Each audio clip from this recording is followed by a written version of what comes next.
So we have two readings that are a little bit confusing. In the reading from the second letter of St. John, it is addressed to the chosen lady. I had to look it up. I'm sure they taught me at some point, but I forgot. It turns out that there is actually a name that could be translated as chosen lady, or perhaps it was somebody's first name.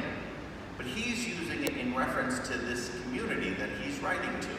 He refers to it as they are an elect community. And the word community is a feminine word, so he calls them the chosen lady.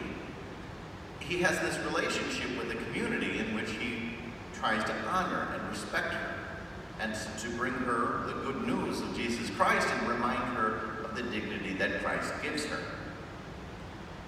This is not too different from what we find with Margaret of Scotland. She was royalty. She was actually the granddaughter of the King of England. She married Malcolm, who was the king in Scotland, and she lived in a palace. And the historians say, how is it possible that somebody who lives in such luxury could become a saint? It's because she didn't love the things. She loved her Lord. In fact, so much did she love the Lord that she took very seriously her role as a wife and brought her husband into the faith. He loved her so much. Think about it. A king who can basically do anything he wants is now brought under the law of God because he loves his wife so much. And she would use this beauty of their marriage to wake him up at night so they could pray together. It is said that he would take her prayer books and kiss them because he loved her so much. Sometimes he would even steal her prayer books so he could bedeck them with jewels and then bring them back and put them back on our desk.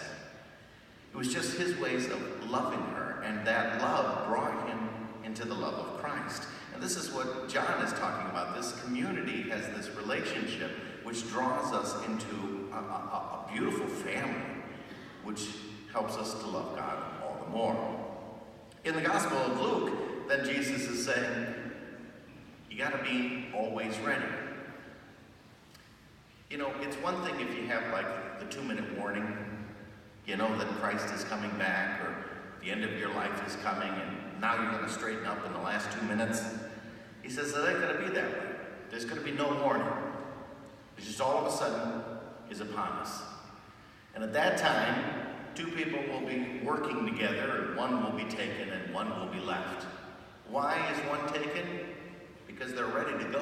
Why is one left? Because they weren't. And yet we work in a world in which we have to do all the normal duties that life requires of us. So how do you distinguish the ones who are ready from the ones who are not? It is something that each one of us has to do individually. From the outside, they all look the same. But in their interior life with God, in the way in which they are prepared, that's what makes the difference. And so Jesus is saying, if you really love me, don't do this some of the time. Don't do it when it's convenient. Love me at all times. And in the way you live your lives, even the ordinary aspects of your life, live as if you are ready for the return of the bridegroom, Christ himself. Both of these messages are about love. Love on a constant level, which draws us closer to each other and closer to the Father. Help us love. Help us to love, Lord, as you have taught us.